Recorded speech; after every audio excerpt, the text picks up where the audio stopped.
فبأي آلاء ربكما تكذبان. والصلاة والسلام على سيد الأنبياء والمرسلين وعلى آله وصحبه أجمعين، أما بعد، فقد قال الله تعالى في كتابه العزيز: ما كان محمد نبا أحد من رجالكم ولكن رسول الله وخاتم النبيين. صدق اللہ العظیم. میرے محترم بزرگوں، دوستوں، دینی ساتھیوں، عزیز طلباء، اللہ تبارک و تعالی نے جب سے یہ کائنات بنائی ہے، اس کائنات میں انسانوں کی رہبری کے لیے اور انہیں سیدھا راستہ دکھانے کے لیے حضرات انبیاء علیہ السلام کو بھیجا ہے. انبیاء علیہ السلام اللہ کے برگزیدہ بندے ہوتے ہیں. انبیاء علیہ السلام کا انتخاب اللہ کے جانب سے ہوتا ہے.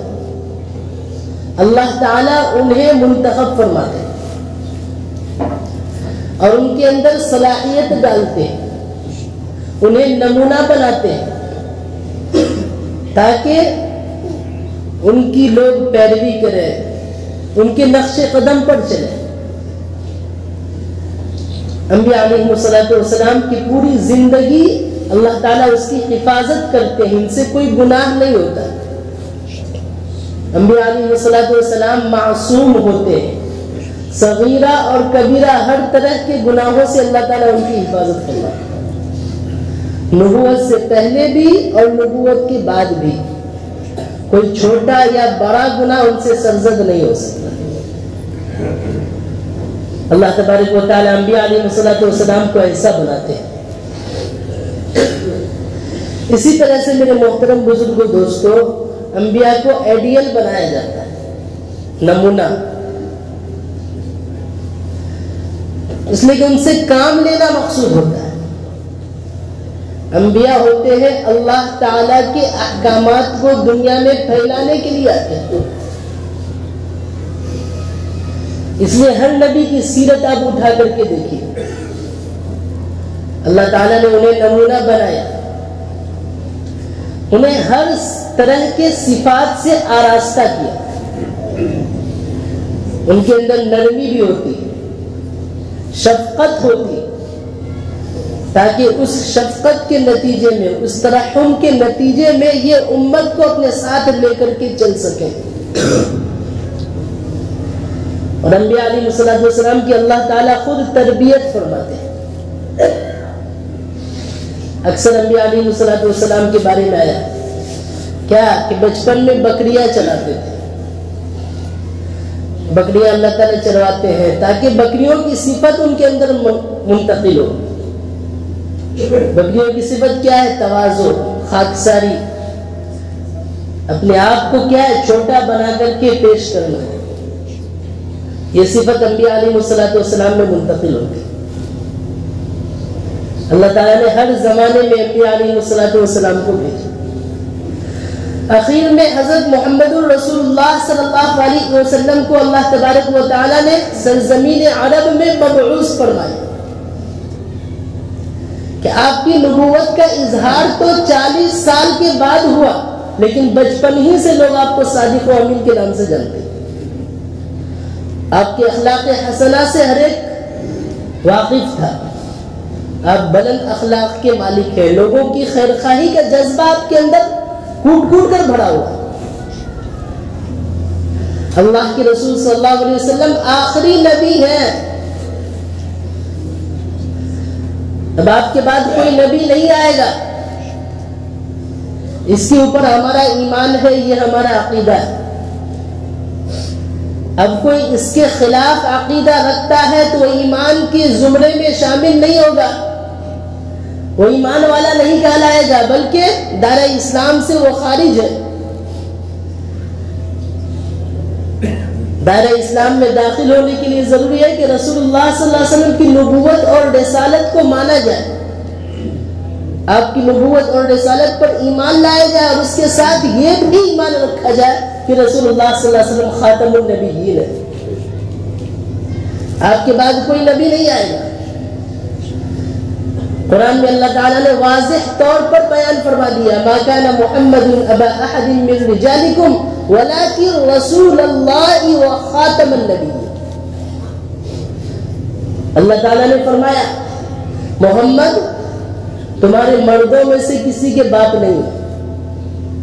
جس وقت یہ آیت نازل ہوئی رسول اللہ صلی اللہ علیہ وسلم کی صرف بیٹیاں تھیں. جو بیٹے پیدا ہوئے تھے بچپن ہی میں سب انتقال کر گئے. بچپن ہی میں سب کا انتقال ہو گیا. 3 بیٹے تھے سب بچپن میں 2 سال کے اندر زیادہ سے زیادہ 2 سال کی عمر تک پہنچے. بعض 16 مہینے کے انتقال فرمایا. اللہ تعالیٰ نے فرمایا کہ محمد تمہارے مردوں میں سے کسی کے باپ نہیں لیکن اللہ کے رسول ہے اور خاتم النبیین ہے. نبیوں کے سلسلے کو ختم کرنے والے. اب آپ کے بعد کوئی نبی نہیں آ سکتا. اللہ تعالیٰ نے واضح طور پر بیان فرما دیا. اسی بنیاد پر رسول اللہ صلی اللہ علیہ وسلم نے فرمایا اللہ کے رسول صلی اللہ علیہ وسلم نے اندیشہ ظاہر فرمایا تھا. پیشن گوئی کی تھی کہ آئندہ زمانے میں ایسا ایسا ہوگا کہ میرے بعد 30 ایسے لوگ آئیں گے جو نبوت کا جھوٹا دعویٰ کریں گے. 30 کا لفظ رسول اللہ صلی اللہ علیہ وسلم نے فرمایا.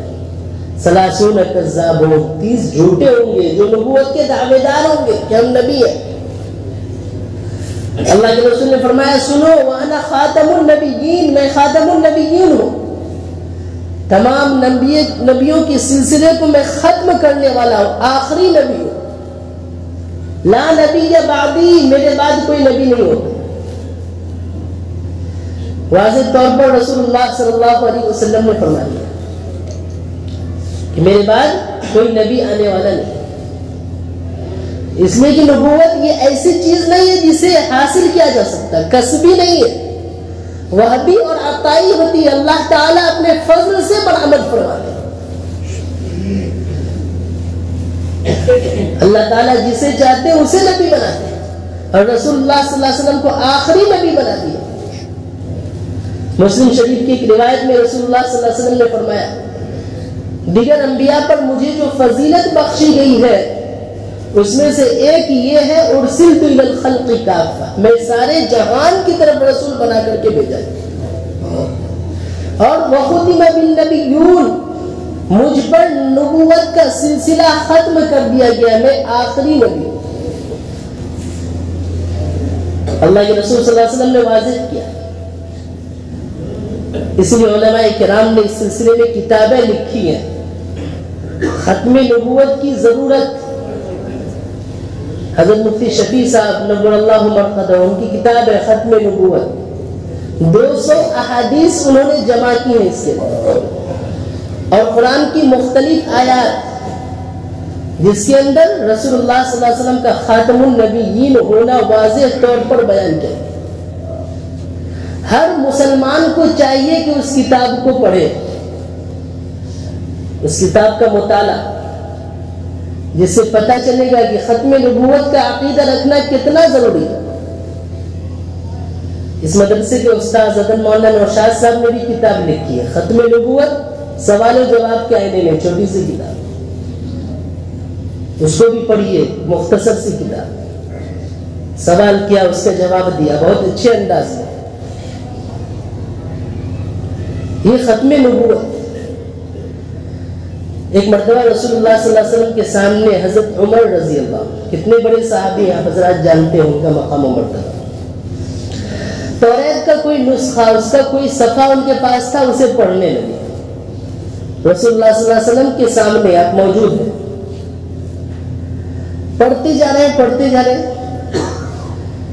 ایک بار چہرہ اٹھا کر دیکھا کہ رسول اللہ صلی اللہ علیہ وسلم کا چہرہ بالکل متغیر ہو رہا. رنگ بدل رہا ہے. فوراً اس نسخے کو ایک طرف رکھا اور پڑھا رضیت باللہ ربا وبالاسلام دینا وبمحمد نبی. یہ پڑھا تو رسول اللہ صلی اللہ علیہ وسلم کا چہرہ جو غصے کے مارے بالکل لال ہو رہا تھا سرخ ہو رہا تھا اب غصہ ہلکا ہلکا ٹھنڈا ہوا.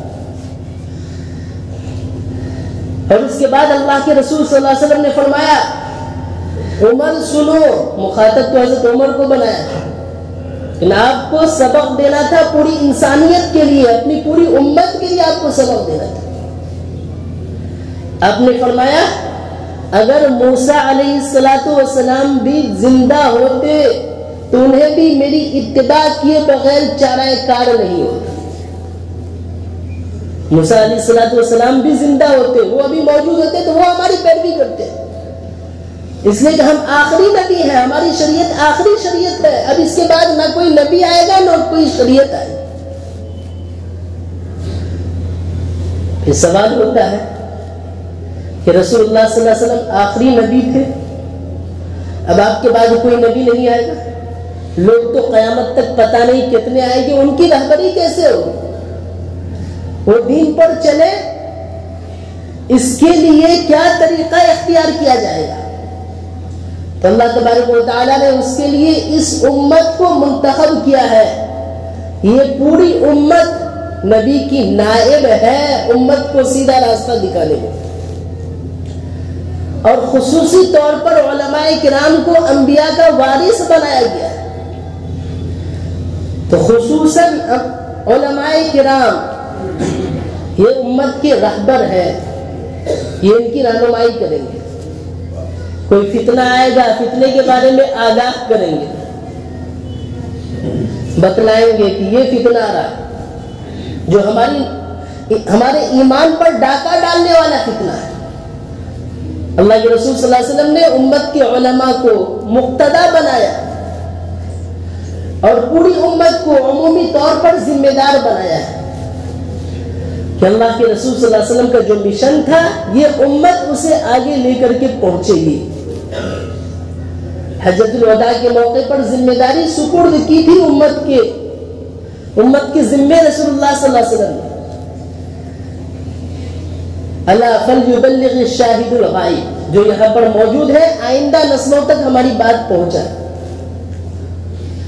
انسانیت آتی رہے گی, اس کی رہبری, ان کو سیدھا راستہ دکھانا, ان کو وہ طریقہ دکھانا, وہ چیزیں بتلانا جن سے اللہ راضی ہوتا ہے.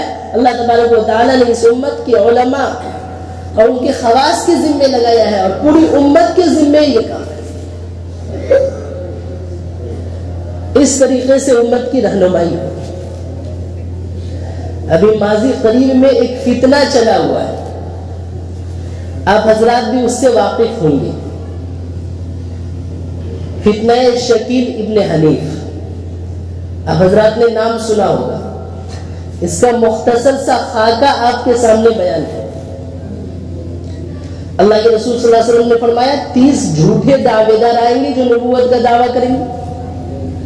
ہندوستان میں ایک بڑا مدعی پہلے گزرا ہے, قادیانی, مرزا غلام احمد قادیانی. اس کا فتنہ آیا تھا, اس وقت علماء ان کو کچلنے کے لیے میدان میں آئے تھے, درس و تدریس کو چھوڑ کر کے لوگوں کے عقائد کے تحفظ کے لیے آئے تھے. اس وقت میں اسی طرح کا ایک فتنہ شکیلیت ہے کہ شکیل ابن حنیف ایک آدمی ہے جو دربنگا میں پیدا ہوا ہے. عثمان آباد ایک بستی ہے دربنگا, وہاں پیدا ہونے والا ہے. تعلیم و تربیت اس کی جامعہ ملیہ سے ہوئی, وہاں سے وہ فارغ ہوا انجینئرنگ کی ڈگری لے کر کے, اور جماعت میں 4 مہینہ لگایا ہوا. پہلے اس نے دہلی کے اندر نبی نگر کا ایک علاقہ تھا, وہاں اپنی محنت شروع کی, لوگوں سے ایمان اور عقائد کی بات کر کے ان سے یہ کہتا تھا کہ دیکھو قرب قیامت میں حدیث میں آیا ہے کہ حضرت مسیح آئیں گے, حضرت عیسیٰ مسیح, اسی طریقے سے حضرت مہدی, ان کے بارے میں لوگوں کو بتاتا. اور کب آئیں گے؟ جب دنیا میں فتنہ و فساد کا زمانہ ہوگا. اس طرح لوگوں سے بات چیت کر کے وہ کہتا تھا کہ وہ میں ہی ہوں. مہدی کون ہوں؟ میں ہی ہوں. اس زمانے میں اصلاح کے لیے لوگوں کا ہے, میرے ہاتھ پر بیٹھ کر. دہلی کا نبی نگر کا علاقہ, وہاں بہار کے بہت سارے لوگ رہتے ہیں. وہاں اس نے اپنی اس مہم کو شروع کیا. بعد میں علماء کرام کو معلوم ہوا, اس کا تعاقب کیا, وہاں سے وہ بھاگا, دوسرے علاقے میں اس نے اپنا مرکز بنایا. وہاں سے بھی وہ کامیاب نہیں ہو سکا اپنی اس مشن کے اندر. تو ابھی اورنگ آباد کے اندر مہاراشٹرا کے ایک علاقہ ہے, وہاں مقیم ہے, اور ہزاروں اس کے ہاتھ پر بیعت ہونے والے لوگ. 10-12 سال پہلے اس نے یہ دعویٰ کیا تھا. دعوے میں کیا کہتا ہے کہ میں ایک تو امام مہدی ہوں, دوسرا کہتا ہے کہ عیسیٰ ابن مریم, حضرت عیسیٰ علیہ السلام جو دنیا میں آئیں گے, مسیح موعود جن کا وعدہ کیا گیا ہے قرآن حدیث میں, وہ بھی میں ہوں. دونوں دعویٰ کرتا ہے, اور یہی اس کے جھوٹا ہونے کے لیے کافی ہے. اس لیے کہ حدیث میں آیا حضرت عیسیٰ الگ ہوں گے, حضرت مہدی الگ ہوں گے. میں آپ حضرات کو بتاتا ہوں, اس لیے کسی کے ظاہری شکل و صورت سے متاثر ہونے کی ضرورت نہیں. اور دوسری بات, اس فتنے کا آپ تعاقب کس طریقے سے کریں گے؟ شکیل ابن حنیف کا جو آدمی ہوتا ہے وہ لوگوں سے ایمان یقین کی بات کرے گا تو ڈائریکٹ نام نہیں لیتا,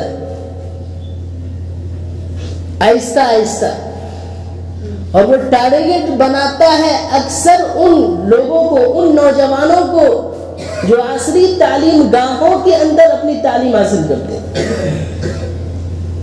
انگریزی کی تعلیم اور دوسرے فنون کی جو تعلیم حاصل کرتے ہیں, ان کو ٹارگیٹ بناتے ہیں. اس لیے کہا جاتا ہے کہ امت علماء سے جڑے, امت علماء سے کٹے گی, کہاں جائے گی کچھ پتہ نہیں. کن علماء سے؟ جو متبعین سنت ہے, جو علم میں رسوخ رکھتے ہیں, ایسے علماء سے امت جڑے. اسی طریقے سے جماعتوں میں جو وقت لگائے ہوئے ان کو ٹارگیٹ بناتا ہے. جماعت کا کام صحیح نہج کے ساتھ ہو, بزرگوں کی تربیت میں. اس مسجد سے جو کام ہوتا ہے بالکل صحیح نہج کے ساتھ, اس میں باطل کی ذرہ برابر آمیزش نہیں ہے. یہاں لوگوں کے عقائد کی تحفظ کی ہر ممکنہ کوشش کی جاتی ہے.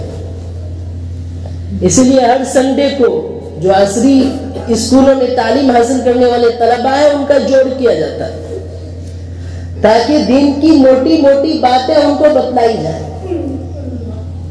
تو پرسوں جو سنڈے آ رہا ہے 15 تاریخ کو, 15 جنوری, پورے شہر کے پروفیشنل حضرات کو یہاں جوڑا گیا. ڈاکٹر, انجینئر, اسی طریقے سے میڈیکل کالج میں پڑھنے والے طلباء اور دیگر جگہوں میں سب کو یہاں جوڑا گیا ہے. یہ سب اسی ختم نبوت کے قریب ہے کہ امت کے اندر محنت اس طرح کی جائے کہ ان کا ایمان بھی باقی رہے, ان کا عقیدہ صحیح رہے, اور اعمال کی پابندی ان کے اندر آئے. اس مقصد کے لیے یہ کام ہوتا ہے. اس لیے آپ حضرات سے درخواست ہے, اس طرح کی جب اجتماعات ہوں, جوڑ ہوں, تو اس میں لوگوں کو بھیجیں. اس لیے کہ یہی نوجوان نسل آئندہ چل کر کے یہ امت کے بڑے لوگوں میں سے ہوں گے. ان کی دینی تعلیم و تربیت کی فکر کی جائے گی تو پھر اس کی وجہ سے دین زندہ رہے گا. میرے محترم بزرگوں, دوستو, تو میں یہ بتلا رہا تھا شکیل ابن حنیف کا جو آدمی ہوتا ہے آہستہ آہستہ ایمان و یقین کی بات کرے گا, اس کے بعد علامات قیامت پر لے جائے گا, اور اس بات کی کوشش کرتا ہے کہ جن لوگوں سے ہم بات کر رہے ہیں, جن کو ہم اپنے سے جوڑ رہے ہیں, ان کا تعلق علماء سے کسی طرح کٹے جائے, علماء سے یہ نہ جڑے, اس کی کوشش کرتا ہے. اس کے لیے بتلاتا ہے کہ مدارس میں جو حدیث کی تعلیم دی جاتی ہے وہ منتخب ابواب ہوتے ہیں حدیث کے, جو فضائل سے متعلق ہوتے ہیں, نماز ہے, روزہ ہے, حج, زکوٰۃ, اسی طرح کے مسائل سے متعلق حدیث پڑھائی. ابواب الفتن یا قرب قیامت کے قریب جو علامات ہیں وہ پڑھایا نہیں جاتا, اس لیے علماء کو حدیث معلوم ہی نہیں. یہ بتلاتا ہے. اگر اس طرح کا کوئی شخص آپ کو مل رہا ہے تو فوراً چوکنا ہو جائے، اور یہاں کے اساتذہ جو ہیں ان کو آپ مطلع کیجیے، اس خدمت کے لیے سارے اساتذہ تیار ہیں۔ اس طرح کا کوئی بھی آدمی قرب قیامت کے متعلق بات کر رہا، سمجھ لیجئے کہ دال میں کچھ کالا ہے۔ اس لیے میرے محترم بزرگوں، اب ہم آپ کے سامنے کچھ علامات بیان کر رہے ہیں جس سے آپ پہچان سکیں امام مہدی کون ہے اور مسیح موعود یعنی حضرت عیسیٰ علیہ السلام جب دوبارہ اس دنیا میں تشریف لائیں گے تو اس وقت کے حالات کیا ہوں گے، اسے اچھی طرح ذہن و دماغ میں بیٹھا لیجئے، تاکہ اگر کوئی آپ کو اس عقیدے سے ہٹانے کی کوشش کر رہا ہو تو آپ اس کا دفاع کر سکیں۔ مسیح حضرت مہدی کے بارے میں سب سے پہلے حدیث میں اللہ کے رسول صلی اللہ علیہ وسلم نے فرمایا، سب سے پہلی علامت اچھی طرح یاد کر لیجیے، اللہ کے رسول نے فرمایا کہ حضرت مہدی کا نام میرا نام ہوگا، یوافق اسمہ اسمی، ان کا نام میرے نام کے موافق ہوگا، اور ان کے والد کا نام میرے والد کے نام کے موافق ہوگا۔ تو اللہ کے رسول صلی اللہ علیہ وسلم کا کیا نام ہے؟ محمد۔ آپ کے والد کا نام عبداللہ۔ اسی طرح حضرت امام مہدی جو آئیں گے ان کا نام ہوگا محمد اور ان کے والد کا نام ہوگا عبداللہ۔ سب سے پہلی علامت یہ ہے۔ اب شکیل بن حنیف، کیا یہ نام جڑ رہا ہے اس سے؟ شکیل اس کا نام ہے، اس کے والد کا نام حنیف ہے۔ اس سے پتہ چلا کہ یہ جھوٹا دعویٰ کرنے والا ہے۔ دوسری علامت جو حدیث میں بیان کی گئی ہے حضرت مہدی کے بارے میں، اللہ کے رسول صلی اللہ علیہ وسلم نے فرمایا کہ وہ میرے خاندان میں سے ہوگا، اور میری اولاد حضرت فاطمہ رضی اللہ عنہا سے جو نسل چلی ہے ان میں سے ہوگی۔ حضرت فاطمہ کی دو اولاد تھی، حضرت حسن رضی اللہ عنہ، حضرت حسین۔ فرمایا کہ بڑے بیٹے جو حضرت فاطمہ کے حضرت حسن، ان کی نسل سے وہ شخص ہوگی، حضرت امام مہدی۔ اب اس حدیث کی روشنی میں جائزہ لیجیے، شکیل بن حنیف جو ہے یہ عرب کا ہے کہ ہندوستان کا ہے؟ رہنے والا ہندوستان کا ہے۔ اسی طریقے سے یہ سادات خاندان جو رسول اللہ صلی اللہ علیہ وسلم کا سید خاندان جو کہلاتا ہے، حضرت فاطمہ رضی اللہ عنہا کی اولاد میں سے حضرت حسن کے خاندان سے، یہ شخص برادری کے اعتبار سے دیکھا جائے تو پیٹھان ہے، خان ہے، یہ سادات میں سے نہیں ہو سکتا۔ اس سے پتہ چلا کہ یہ کیا ہے؟ جھوٹا دعوی نبوت کرنے والا ہے، اس کی کبھی تصدیق نہیں کی جا سکتی۔ اسی طرح سے حدیث میں آیا ہے کہ حضرت مہدی جو آئیں گے 9 سال دنیا میں رہیں گے۔ کتنے سال؟ 9 سال۔ اس میں سے 7 سال جو ابتدائی ہے یہ حکومت کریں گے لوگوں میں، 7 سال ان کی دور حکومت کا دور رہے گا، اور 2 سال حضرت عیسیٰ علیہ السلام کے ساتھ مل کر کے یہ کام کریں گے۔ 9 سال کل دنیا میں زندہ ہے۔ 2010 میں اس شخص نے دعوی نبوت کیا تھا، 13 سال گزر گیا، کبھی اس کی حکومت آئی ہے؟ ایسا شخص نبی بن سکتا ہے یا مسیح بن سکتا ہے، مہدی بن سکتا ہے؟ نہیں بن سکتا۔ اسی طریقے سے حدیث میں آیا ہے امام مہدی کے ظہور کے بارے میں کہ عرب کے حکمرانوں میں جھگڑا ہوگا۔ ایک عرب، ملک عرب جو ہے سعودیہ، مملکت عربیہ، اس کا ایک بادشاہ ہوگا، اس کا انتقال ہوگا، اس کے بعد اس کی تخت نشینی کے لیے اس کی جو اولاد ہے وہ آپس میں جھگڑا کرے گی۔ 3 بیٹے ہوں گے، سب چاہیں گے کہ ہم کیا ہو جائیں؟ باپ کی گدی پر بیٹھ جائیں۔ اس طرح ان میں جو ہے کیا ہے؟ جھگڑا ہوگا، اور بہت زیادہ خون خرابہ ہوگا، بہت فتنہ و فساد ہوگا۔ اس کے بعد امام مہدی کا ظہور ہوگا، لوگ جو ہے کیا مسیحا کی تلاش میں ہوں گے، جس حالات بالکل ناگفتہ بھی ہے۔ کیا اس طرح کے حالات ابھی آئے ہیں؟ یہ جھوٹا شخص کیا کہتا ہے کہ 1995 کے اندر حضرت جی مولانا انعام الحسن صاحب کا انتقال ہوا، اس کے بعد جو ہے کیا ہے عمارت کے لیے جھگڑا ہوا مرکز میں. بتائیے حضرت مولانا انعام الحسن صاحب وہ تبلیغی جماعت کے ایک ذمہ دار تھے یہ، لیکن کوئی وہ حکومت تھی ان کی، اس کی وجہ سے ان کے دعوے کو مانا جا سکتا ہے؟ بالکل. اب اس علامات رسول اللہ صلی اللہ علیہ وسلم نے ان کی بیان کی ہے. فتنہ و فساد کا زمانہ ہوگا، لوگ جو ہے کیا مسیحا کو تلاش کریں، لوگ دیکھیں گے ان کی علامات کو دیکھ کر کے وہ بیت اللہ کا طواف کر رہے ہوں گے حضرت امام مالک. اس وقت لوگ دیکھ کر کے پہچان لیں گے یہی امام مہدی ہے جو علامات حدیث میں بیان کیے. سادات خاندان میں سے ہوں گے اور ایک دم خوبصورت گورا رنگ ہوگا، چہرہ مورا بھی ایک دم اچھا، ان کو دیکھ کر کے لوگ پہچان لیں. اب وہ تو طواف کر کے وہاں سے نکل جائیں گے، لوگ ان کے پیچھے جائیں گے اور پھر بہت مشکل سے تلاش کرتے کرتے ان کے پاس پہنچیں گے، تب لوگ جو ان کے ہاتھ پر بیعت کریں گے. یہ حالات ہوں گے امام مہدی کے ظہور کے. اس روایت کی روشنی میں پتہ چلتا ہے کہ اس طرح کے حالات ابھی آئے ہیں نہیں. اسی طریقے سے فتنہ و فساد کا زمانہ ہوگا، یاجوج ماجوج، اسی طریقے سے دجال کا فتنہ، دجال آ چکا ہوگا، دجال کی پیشانی پر کافر لکھا ہوا ہوگا. یہ بھی ابھی تک جو ہے کیا ہے، یہ فتنہ ابھی ظاہر نہیں ہوا. آج جمعہ کے دن ہے، حدیث شریف میں ہے جمعہ کے دن جو سورہ کہف پڑھنے کی کیا پڑھنے کا اہتمام کرے گا تو اللہ تعالیٰ اس کو فتنوں سے محفوظ رکھیں گے، یہاں تک کہ اگر مسیح دجال کا فتنہ بھی آ جائے اللہ تعالیٰ اس سے بچائے. اس لیے سورہ کہف کے پڑھنے کا اہتمام کیجئے، اللہ تعالیٰ اس فتنے سے بھی محفوظ رکھے.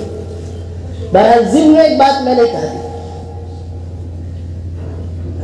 مسیح دجال آئے گا اور اس کی پیشانی پر کافر لکھا ہوا. تب اس حدیث کی اس نے تعویل کیا کی، ایسی تعویل کی جو بالکل بھونڈی ہے اور اس کا غلط ہونا بالکل بدیہی. وہ کہتا ہے کہ دیکھو ابھی دنیا میں فساد مچانے والے زیادہ سے زیادہ دو ملک ہیں، ایک امریکہ ہے ایک فرانس. امریکہ کے اخیر کا کا لے لیا اور فرانس کے اخیر کا فا اور ڈال لیتے، دیکھو دونوں کو ملا تو کافر بن جاتا ہے. کیا اب بتائیے اس حدیث کی روشنی میں کیا اللہ کے رسول صلی اللہ علیہ وسلم اتنی چھوٹی سی بات جو ہے آپ غلط بتائیں گے؟ کیا کافر کسی ملک کو کہا جائے گا؟ کافر تو کسی شخص کی، ایک شخص کی پیشانی پر لکھا ہوا، دو ملکوں کا مجموعہ کافر نہیں ہو سکتا. اسی طرح حضرت عیسیٰ علیہ السلام کے بارے میں آیا ہے روایت میں، حضرت عیسیٰ علیہ السلام قرب قیامت میں نازل ہوں گے. نزول کا لفظ ہے، آسمان سے اتریں گے اور حالت ایسی ہوگی کہ جس طریقے سے دیکھنے میں لگے گا کہ کیا ہے، غسل کر کے جب آدمی آتا ہے تو اس کے بال بھیگے ہوئے رہتے ہیں، کچھ جو ہے کیا قطرے ٹپکتے. یہ حالت ہوگی حضرت عیسیٰ علیہ السلام. نماز کا وقت قریب ہوگا، حضرت مہدی جو ہے کیا صف بندی کی جا رہی ہے. اس وقت حضرت عیسیٰ علیہ السلام تشریف لائیں گے آسمان سے. حضرت مہدی ان سے کہیں گے نماز پڑھائیے، حضرت عیسیٰ علیہ السلام کہیں گے نہیں، امام منکم، کہ امام جو ہے تم میں سے ہونا چاہیے. لہذا وہ نماز حضرت عیسیٰ علیہ السلام حضرت مہدی کے پیچھے پڑھیں گے اور اس کے بعد سے جو ہے کیا حضرت عیسیٰ علیہ السلام امامت کریں گے. روایات میں جیسا دیکھنے سے معلوم ہوتا ہے یہ ظہر کا وقت ہوگا. ظہر کے وقت میں حضرت عیسیٰ علیہ السلام آسمان سے. حضرت عیسیٰ علیہ السلام کا پورا نام عیسیٰ ابن مریم ہے. آپ کے والد نہیں تھے، بغیر والد کے اللہ تعالیٰ نے ماں کے پیٹ سے انہیں پیدا کیا. عیسیٰ نام ہے، مریم ان کی والدہ کا نام. جبکہ یہ شخص دعویٰ کرتا ہے، ایک طرف کہتا ہے میں مہدی بھی ہوں، دوسری طرف کہتا ہے مسیح موعود حضرت عیسیٰ بھی ہوں. حضرت عیسیٰ علیہ السلام کے بارے میں یہ ینزل، وہ آسمان سے اتریں گے. اور شکیل بن حنیف یہ آسمان سے اترا نہیں ہے، یہ جس طریقے سے عام طور پر بچے پیدا ہوتے ہیں اس طریقے سے یہ پیدا ہوتے ہیں. اسی طرح دنیا میں وہ کیا کریں گے؟ انصاف قائم کریں گے، صلیب کو ختم کریں گے، سارے عیسائی سب مسلمان ہو جائیں گے. آج کوئی ایک عیسیٰ علیہ السلام کو ماننے والا ایک شخص بھی اس کے ہاتھ پر بیعت نہیں ہوا. اور اسی طریقے سے حدیث میں یقتل الخنزیر، خنزیر کو قتل کریں گے، خنزیر بالکل ختم کر دیں گے دنیا سے.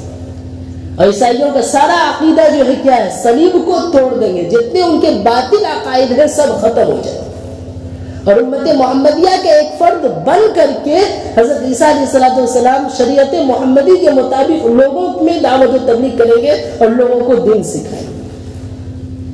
یہ ساری حدیثیں بتلاتی ہیں کہ اس وقت کا یہ فتنہ بہت بڑا فتنہ ہے، اس کا تعاقب کرنا بہت زیادہ ضروری ہے۔ اس لیے یہ بنیادی باتیں تھی حضرات کے سامنے کی گئی کہ آپ اس فتنے سے چوکنا رہے، اور اس طرح کا کوئی آدمی بھی ہمیں معلوم ہوا ہے کہ یہاں خواجہ پورا میں اس کا مرکز ہے، یہاں کچھ لوگ جمع ہیں جو یہی محنت کرتے ہیں، اور یہ بھی معلوم ہے اس مسجد میں بھی اس کے بعد ماننے والے آتے ہیں نماز پڑھنے۔ اس طرح اگر کوئی آدمی ملے تو ہمارے پاس یہاں کے اساتذہ کے پاس لے کر کے آئیے، اور ان سے بھی کیا اس طرح جو باتیں آپ کے سامنے بیان کی گئی ہیں اس کے متعلق جو ہے کیا سوالات کیجیے، اور ان کو ایمان میں داخل کرنے کی کوشش کیجیے کہ یہ عقیدہ اگر نہیں رہے گا تو ایمان سے ہی لوگ خارج ہو جائیں گے۔ اللہ تبارک و تعالیٰ سے دعا کریں کہ اللہ تبارک و تعالیٰ ہم سب کو ان باتوں پر عمل کرنے کی توفیق مرحمت فرمائے۔ آمین۔ وآخر دعوانا الحمدللہ رب العالمین۔